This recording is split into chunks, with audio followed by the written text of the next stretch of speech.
Vamos a leer el texto todo junto. Isaías 9:6, leemos la palabra en el nombre de Dios. Y dice el 6: porque un niño nos he nacido, hijo nos he dado, y el principado sobre sus hombros, y se llamará su nombre Admirable Consejero, Dios fuerte, Padre eterno, Príncipe de paz. Amén. Amante Dios, Padre eterno, Padre misericordioso, te damos gracias. Gracias por tu palabra, por tu bondad, por tu misericordia. Gracias, Señor, por cuanto tú has hecho y has dado a cada uno de nosotros. Gracias, Señor, porque tus palabras son nuevas cada mañana. Gracias, Señor, porque tu tiempo es perfecto. Gracias, Señor, porque tú nunca cruzas los brazos, tú siempre contestas en el tiempo correcto. Todo a tu tiempo. Gracias, Señor, por Jesucristo, por ese niño, por ese hombre, por la cruz, por pagar nuestra iniquidad. Y nosotros, siendo indignos, hoy somos santos y salvos por tu gracia y tu misericordia. Gloria y honra te damos en el nombre poderoso de Jesucristo. Amén.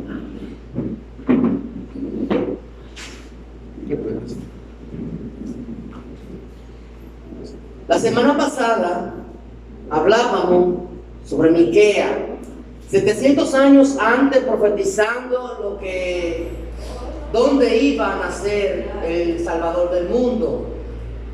Y decíamos que fue en Belén. Y hablaban por qué decidió que naciera en Belén. Hoy vamos a hablar del nacimiento del niño, de Jesucristo. Un niño que trae esperanza. Isaías capítulo 9, verso 6. Entendemos que ningún proceso, ningún acontecimiento es más esperado que el nacimiento de un niño. Y más hoy en día, con eso de la revelación del sexo y esas cosas, la gente ha hecho eso algo muy bonito. El alumbramiento de una madre hacia una nueva vida es un proceso familiar que muchos esperan a nivel general. Con Jesús no fue la excepción. Cuando fue el momento preciso que María estuvo lista para dar a luz, acudieron al lugar más cercano que podía existir y el único quizás disponible en ese momento, el establo. Y dentro de ese establo, junto con los animales, había un pesebre. Bajo unas condiciones que normalmente no son las adecuadas. No era una Canela 1, no era una clínica coral privada, con habitación, con aire, pero esas eran las condiciones. Esas eran las condiciones para esa parturienta en ese momento. Así fue como llegó Dios, el Mesías, Jesús, el Salvador del mundo, bajo esas condiciones. Isaías, en el Antiguo Testamento, el profeta viene a decir en este capítulo que a los justos le irá bien, mientras que a los malvados le irá mal. Pero los que se adhieran a la ley verán una gran luz, verán la luz que traerá a ese niño lleno de esperanza que es el Mesías. El oficio de profeta fue instituido por Samuel como último juez de Israel y último en ese pueblo. Los profetas, al igual que los sacerdotes, eran personas, representantes especiales de Dios. El profeta tenía la encomienda de hablar al pueblo de parte de Dios para enfrentar al pueblo y a sus líderes con los mandatos y las promesas que Dios tenía para el pueblo. Ese era el oficio del profeta. Isaías, contemporáneo con Amós, Oseas y Miquea, ministró en un periodo muy difícil, unos 60 años de ministerio, por allá por el año 740, y durante uno de los reinados más difíciles también, el reinado de Manasés. Isaías fue el único profeta que ministró durante 5 reyes diferentes. Usías, Jotán, Acaz, Ezequías y Manasés. Y el autor de ese libro del Antiguo Testamento es hijo de Amós. Su propósito esencial fue exhortar a la nación de Judá a regresar a Dios y proclamar salvación por medio del Mesías, por medio del niño. Isaías habla y escribe principalmente todo lo que él escribe desde Jerusalén principalmente. Y es considerado el mayor de los profetas del Antiguo Testamento. Y es considerado uno de los, y su libro es considerado como uno de los libros principales de la Biblia, principalmente en el Antiguo Testamento, de los profetas. Él tuvo un ministerio muy activo durante unos 60 años y proclamó mensajes impactantes. Digo impactante porque en el tiempo de Isaías él proclamó un mensaje de juicio, pero al igual que un mensaje de juicio, también proclamó un mensaje de esperanza y fue muy constante en su ministerio, no así recibiendo respuesta de parte de los hombres. Isaías fue uno de los profetas, sino el más rechazado del Antiguo Testamento. La gente no recibió respuesta. Él no recibió respuesta positiva de parte de la gente cuando él ministró por los tiempos. Ministró en un tiempo muy difícil. Isaías demostró que se necesita la ayuda de Dios para consolar a la gente y al mismo tiempo confrontarla con el pecado y traerla. La idea de pensamiento del texto original que estamos viendo comienza en Isaías capítulo 1 y termina en el verso 7 y dice lo siguiente. Isaías capítulo 9 verso 1 dice: mas no habrá siempre oscuridad para el que está ahora en angustia, tal como la aflicción que le vino en el tiempo que livianamente tocaron la primera vez a la tierra de Zebulón y a la tierra de Neftalí. Pues al final llegará la gloria al camino del mar, aquel que del lado del Jordán, en Galilea de los gentiles. Y cuando hablamos de Galilea, asociemos esto a Jesucristo. Asociémoslo a la tierra de Cristo. Y estamos hablando 700 años antes de que Cristo tenga ministerio. Dice el verso 2: el pueblo que andaba en tiniebla vio gran luz. Los que moraban en tierra de sombra de muerte, la luz resplandeció sobre ellos. Dice el verso 3: multiplicaste la gente y aumentaste la alegría. Se alegrarán delante de ti como se alegran las ciegas que se gozan cuando reparten despojo. Verso 4: porque tú quebraste su pasado yugo y la vara de su hombro y el cetro de su opresor como el día de Madián. Verso 5: porque todo calzado que lleva el guerrero en el tumulto de la batalla y todo manto revolcado en sangre será quemado, pasto del fuego. 6: porque un niño nos es nacido, hijo nos he dado, y el principado sobre sus hombros, y se llamará su nombre admirable, consejero, Dios fuerte, Padre eterno, príncipe de paz. Verso 7: los dilatados de su imperio y la paz no tendrán límite sobre el trono de David y sobre su reino, disponiéndolo y confirmándolo en juicio y en justicia, sobre ahora y para siempre. El celo de Jehová de los ejércitos harás esto. Y ahí termina la idea del pensamiento del autor, que nos va a relatar el nacimiento del Mesías y quién es el Mesías y lo que significa el Mesías para el pueblo en ese entonces.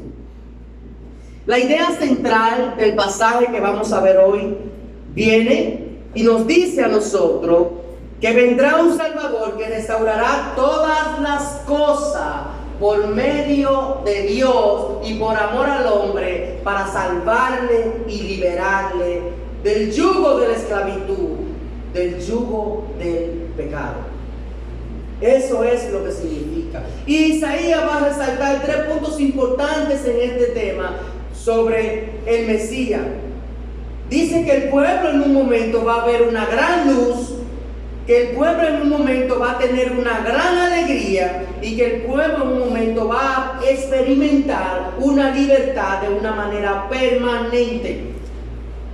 Eso es lo que Isaías promete con el Mesías a un pueblo que está pasando por una situación sumamente difícil, por mucha corrupción, por una batalla, un pueblo que está a punto de ser invadido, un pueblo que es hostigado por los asirios y por las naciones que lo rodean. Y Isaías en estos momentos le está prometiendo que tengan esperanza, que tengan paciencia, que esperen en el Salvador, que obedezcan.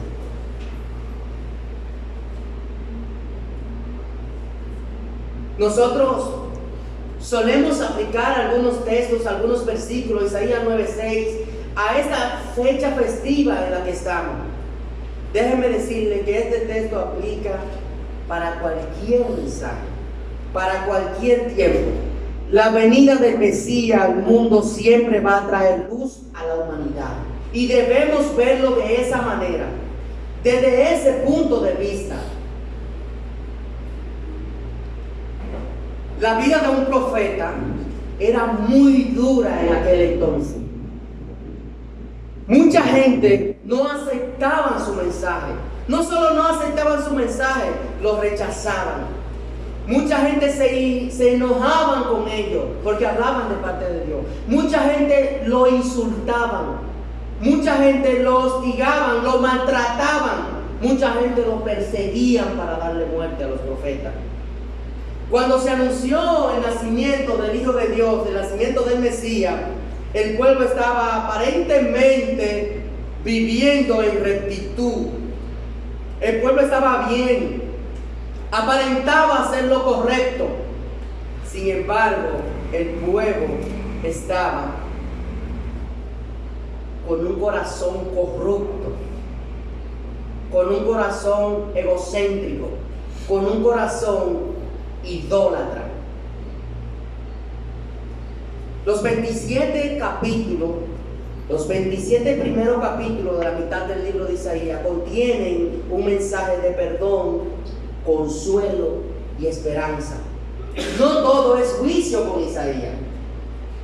Ahora, este mensaje proyecta a que Israel mire hacia el futuro, que mire la vida venidera que le sigue, que no se enfoque en la situación actual que está viviendo, porque va a llegar una persona que va a traer salvación perpetua, permanente.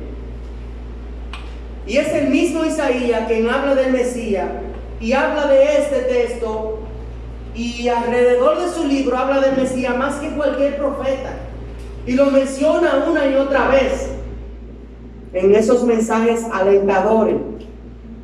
Y Isaías va a describir el Mesías como el siervo suficiente y el Señor soberano. Ahora, cuando nosotros llegamos al verso 1, que nosotros vemos que ahí dice: mas no habrá siempre oscuridad para esta angustia. No siempre va a ser temor, no siempre va a haber aflicción, no siempre vamos a estar en la situación en la que estamos. Señores, hay esperanza. Va a pasar algo en un futuro, es lo que Isaías está diciendo. Él le dice: para la tierra de Zebulón y Neftalí. Y por eso yo le mencionaba ahorita que nos enfoquemos, que cuando él menciona eso, vayamos a Galilea. Vámonos por ejemplo, no hemos estado ni cerca de por ahí, pero por lo menos hemos visto una película. Dice que Jesucristo estaba en el mar de Galilea y que se subió a una barca y le predicó a la multitud. Entonces, cuando aquí dice la tierra de Zebulón y Neftalí, esto representa todo el reino del norte de Israel. Estos también fueron los territorios en los que Jesús creció y que muchas veces ministró. Ministró a personas que lo conocían porque había crecido en esa área. Pero aunque había crecido en esa área, en Marcos capítulo 6, versos 5 y 6 se nos dice que Jesucristo muchas veces fue rechazado allí, que no le permitieron hacer milagros porque esa gente también fueron incrédulos, gozaban de la incredulidad del Mesías, no le prestaron atención, no creyeron en ese niño que muchas veces se le dio y se le dijo es el Hijo de Dios. Ahora, esta tierra está en la frontera del norte, Galilea, y al oriente, el río Jordán. Son las primeras poblaciones en ser invadidas por los asirios. Y justamente a esas tierras, justamente en ese lugar, justamente bajo ese sufrimiento, Él le dice, aquí en este lugar, van a ser el Mesías y va a predicar aquí. Ustedes lo van a conocer. Por eso el texto dice muy claro, un niño nos he dado.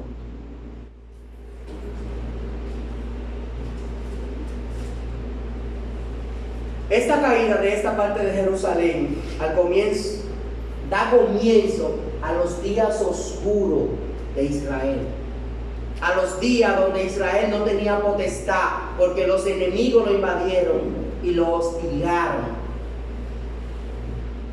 Los días fueron malos, fueron tenebrosos, y en aquel entonces Dios va a usar esta devastación, Dios va a usar esta forma para transformación y al fin de cuentas para honra.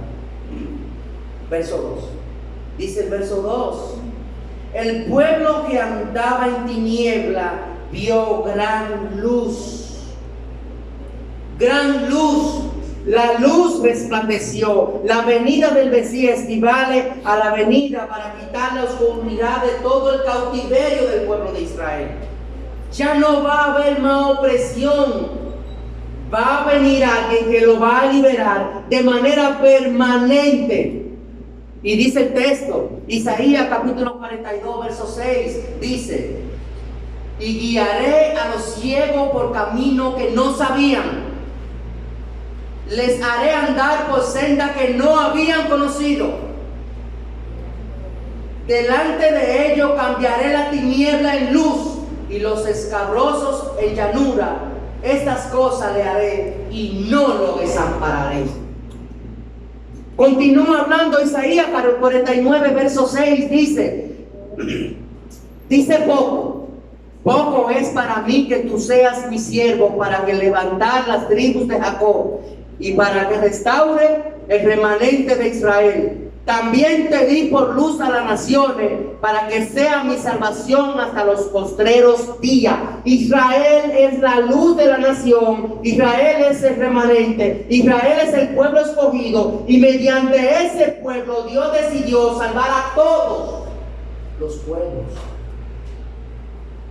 Isaías 58:8 dice: entonces nacerá tu luz como el alba, y tu salvación se dejará ver pronto, e irá tu justicia delante de ti, y la gloria de Jehová será tu retaguardia. La gloria de Jehová te seguirá, dice el texto. Es el mismo profeta. Verso 3 dice: multiplicaste la gente y aumentaste la alegría. Multiplicaste la gente, hará que crezca la nación una vez más.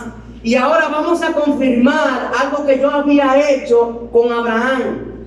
Yo le dije a Abraham: tu descendencia será grande, tan grande que no la vas a poder contar. Y el Señor ahora está multiplicando, está haciendo que la nación crezca. La nación va a crecer en un sentido físico y en sentido también económico. Pero en una opresión donde Isaías, ahora al final del capítulo, está hablando de juicio, pero que siempre ha prometido a lo largo del libro perdón y esperanza. Verso 4 dice: porque tú quebraste su pasado yugo y la vara de su hombre y el cetro de su opresor. Quebraste su pasado yugo. En su tiempo el Señor librará a la nación de Israel del yugo impuesto por los asirios, por los babilonios y todas las demás potencias extranjeras que lo habían invadido, que lo habían ultrajado, que lo habían engañado. Su pasado yugo. Tengan esperanza. Los tiempos son difíciles. Están siendo oprimidos. Vendrá más opresión, pero vendrá alguien que lo liberará. Después de todo eso, vendrá alguien que será un libertador. Es lo que Isaías está diciendo. Verso 5. Porque todo calzado que lleva el guerrero en el tumulto de la batalla y todo manto revolcado en sangre será quemado. Pasto del fuego será quemado. Y dice el texto: el mundo ya no necesitaba ningún tipo de artefacto de guerra para defenderse. En ese momento el pueblo no necesitaba más espada. El pueblo no necesitaba tanque, no necesitaba bomba, no necesitaba nada de eso. El pueblo no necesitaba más soldados. El pueblo necesitaba que Isaías le dijera sobre el Salvador. El pueblo necesitaba que Isaías le mencionara que vendría el Mesías y que lo liberaría. Eso era lo que necesitaba el pueblo. Ellos no necesitaban batallar más de lo que habían batallado, ni ser oprimidos. Habían perdido fuerza, habían perdido esperanza. Ellos necesitaban a alguien que le dijera que tuvieran paciencia, que el Mesías vendría, que esperen un poco más. Y cuando llegamos al texto central de Isaías capítulo 9, el verso 6, dice: un niño nos era, un hijo. Estos términos se desarrollan bajo el concepto de que Dios, cuando habla con José, le dice: tu esposa está embarazada, no es tu hijo, yo mando un ángel para hablar con él, es obra del Espíritu Santo. Entonces a María le dice: tú vas a tener un hijo por obra del Espíritu Santo y llamará su nombre Emmanuel, que significa Dios con nosotros, y que al final ese va a ser el Salvador del mundo. Asimismo, ese Emmanuel, que es el Salvador del mundo, tenía que nacer de una virgen, como dijo el hermano Marcelo, Mateo 1:21. Y cuando el niño nace de una virgen, fue a lo que Isaías ya antes previamente tuvo concepto y conocimiento. Isaías capítulo 7, verso 14 dice: por tanto el Señor mismo os dará señal. Isaías 7:14, el Señor mismo os dará señal.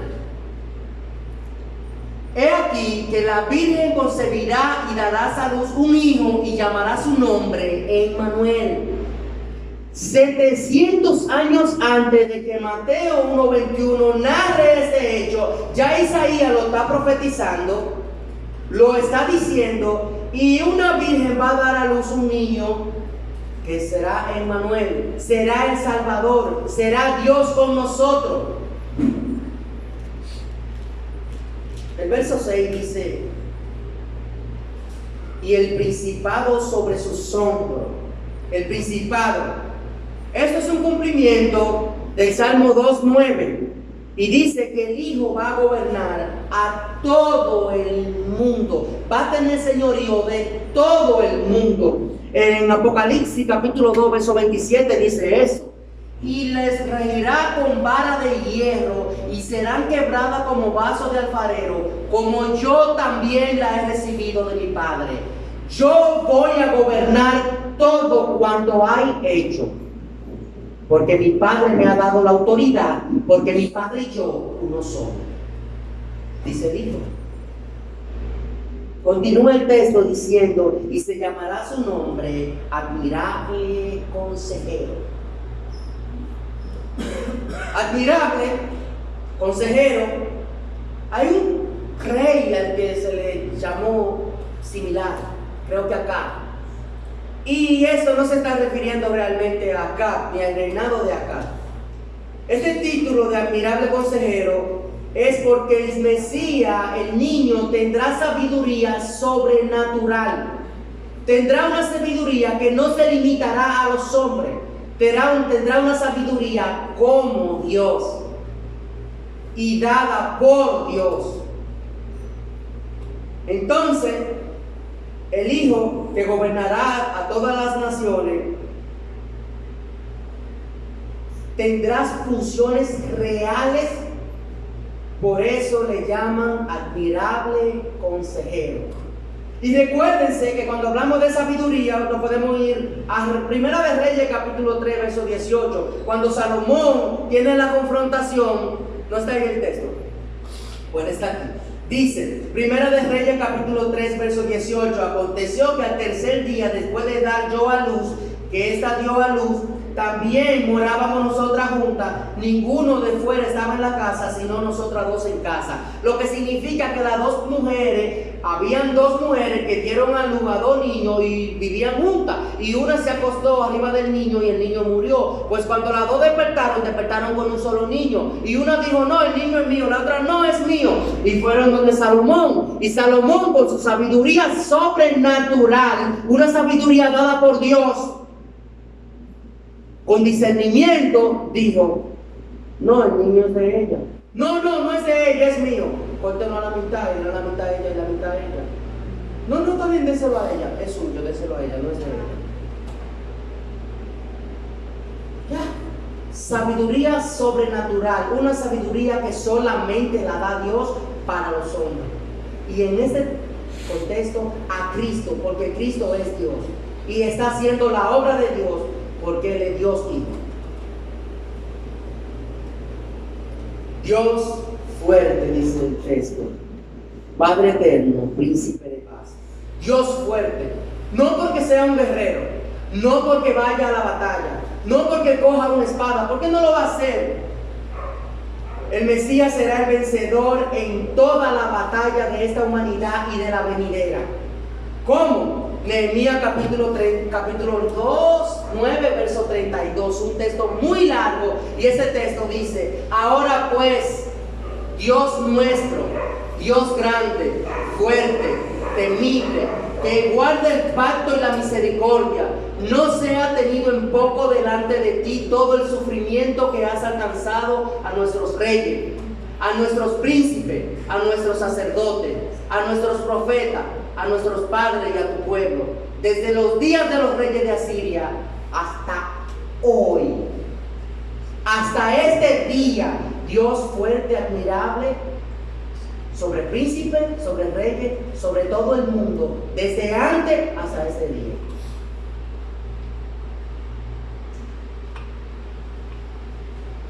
Padre eterno. El Mesías va a ser el Padre de toda la humanidad, por siempre. Y como rey sobre el trono de David, que hablamos de eso la semana pasada, cuidará y disciplinará a su pueblo con compasión, con amor. Isaías 63, 16 dice, pero tú eres nuestro Padre, si bien Abraham nos ignora e Israel no nos conoce, tú, oh Jehová, eres nuestro Padre, nuestro Redentor perpetuo. Este es tu nombre.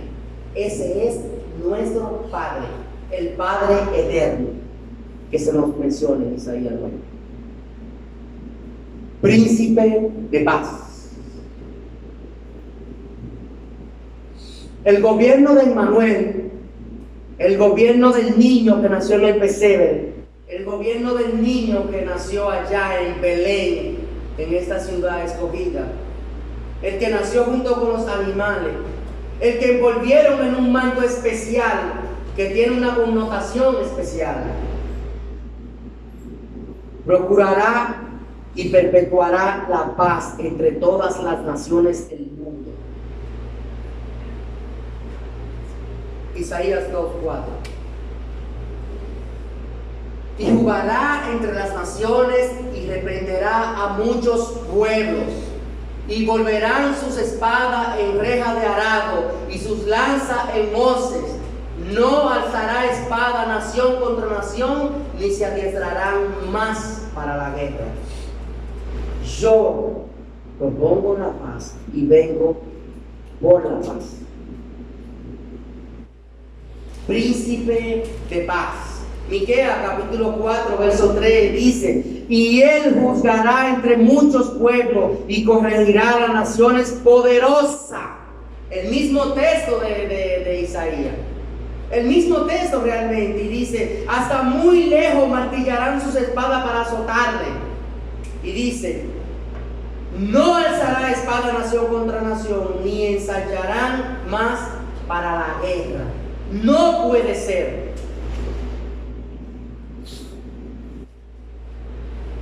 Para terminar la idea del pensamiento del texto, en el verso 7 dice: lo dilatado de su imperio y la paz no tendrán límite sobre el trono de David y sobre su reino, disponiéndolo y conformándolo para juicio y en justicia desde ahora y para siempre. Dice: el hijo de la Virgen será el justo heredero, será el príncipe perfecto. El hijo de la Virgen heredará el trono de David, el cual viene heredando la promesa del pacto. Es una historia que se nos relata en Segunda de Samuel, capítulo 7, versos 12 a 16. Dice: cuando tus días sean cumplidos y duermas con tus padres, yo levantaré después de ti a uno de tu linaje, el cual procederá de tus entrañas, y afirmaré su reino. Dice, continúa diciendo: él edificará casa a mi nombre, y yo afirmaré para siempre el trono de su reino. Dice el 14: y le seré a él padre, y él me será hijo. Y si él hiciere mal, yo le castigaré con vara de hombre y con azote de hijos de hombre. 15: pero misericordia no se apartará de él como la aparté de Saúl. Estamos hablando del reino de David, Salomón. Misericordia no se apartará de él como la aparté de Saúl, al cual quité de delante de ti. Y será firmada tu casa y tu reino para siempre delante de tu rostro, y tu trono será estable y permanente. Dice: después de Salomón, donde termina el reino unido, Saúl, David, Salomón, el reino se dividió, 2 tribus y 10, reino del norte y reino del sur, reino de Judá y el otro reino. Tuvo un periodo muy difícil donde 20 reyes tuvo el norte, 20 reyes tuvo el sur, 18 reyes de los reinos fueron buenos, 2 malos, de los otros 14 fueron malos, solamente 6 fueron medio buenos. Y eso llevó a un deterioro donde obligó a que los profetas anunciaran en un tiempo muy difícil la esperanza a través del Mesías, el niño, el Hijo de Dios. Para concluir, nosotros entendemos que los profetas la mayoría de las veces suelen ser ignorados. Isaías fue un testigo de eso. Isaías fue el más claro de ejemplo de un hombre de Dios, actuando para Dios, haciendo los servicios de Dios, cumpliendo el propósito de Dios y siendo ignorado por los hombres.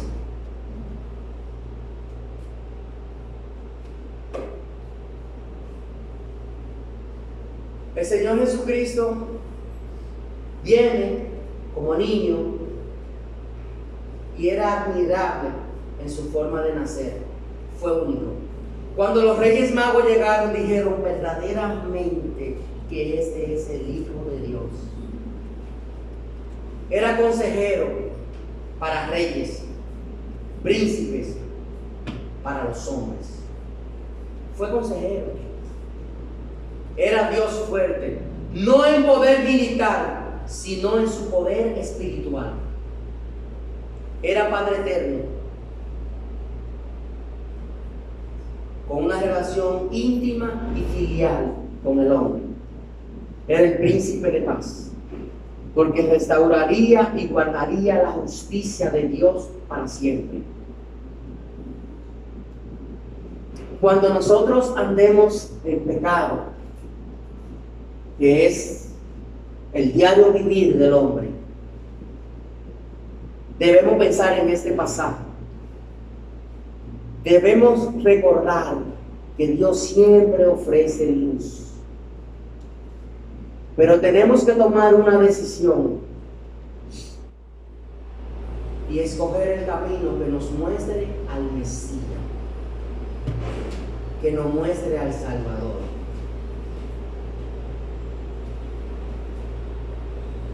El Mesías prometido regresa. Aquel niño que 700 años se nos prometió, ahora regresa. El pueblo anhelaba una composición, el pueblo anhelaba tener una reestructuración, tanto social como espiritual.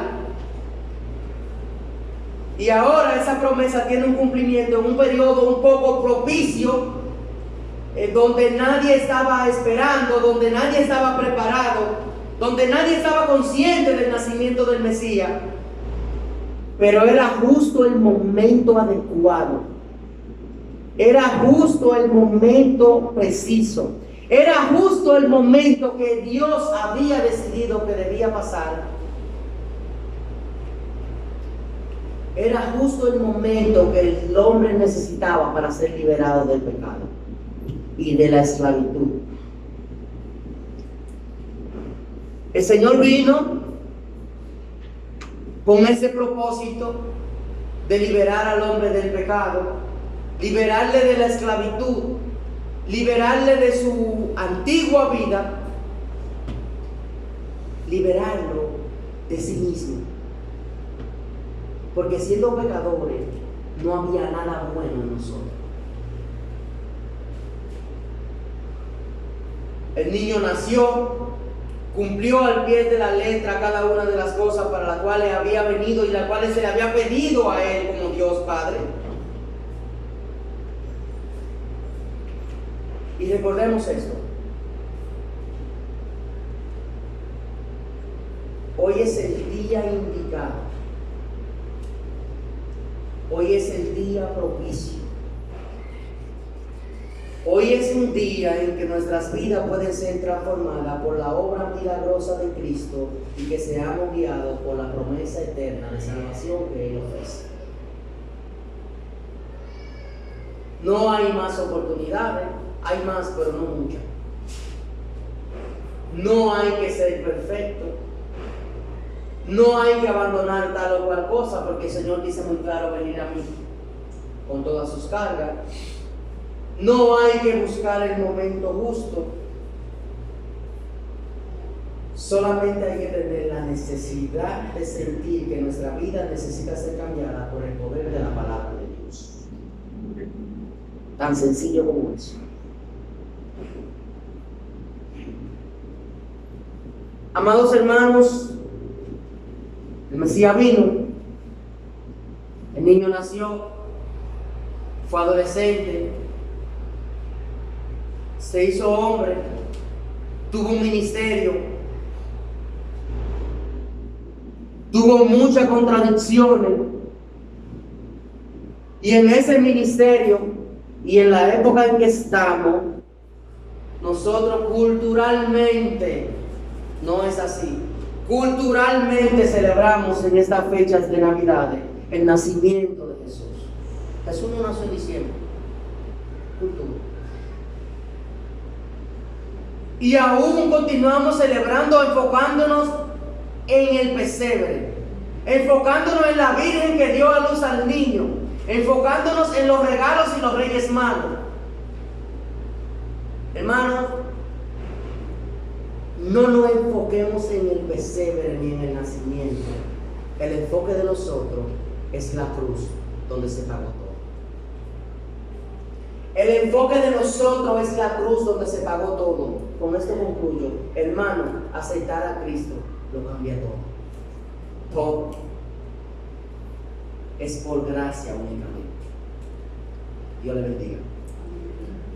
Amante Dios, Padre eterno, Padre misericordioso, te damos gracias por tu palabra, por tu bondad, por todo cuanto tú has dado a la una, cuanto tú has hecho por tu iglesia. Gracias, Padre amado. Gracias, Señor, porque tú eres Dios, porque tú eres santo, porque tú eres eterno, porque tú eres para siempre. Señor, que tu misericordia no se aparte de ninguno de nosotros. Que tu misericordia siga acompañando a tu iglesia y que tu misericordia tenga un encuentro con cada creyente y nosotros conozcamos a perfección tu obra y que podamos compartir tu palabra con aquellos que no te conocen. Gloria y honra te damos, Padre amado, en el nombre poderoso de Jesucristo. Amén. Mis hermanos,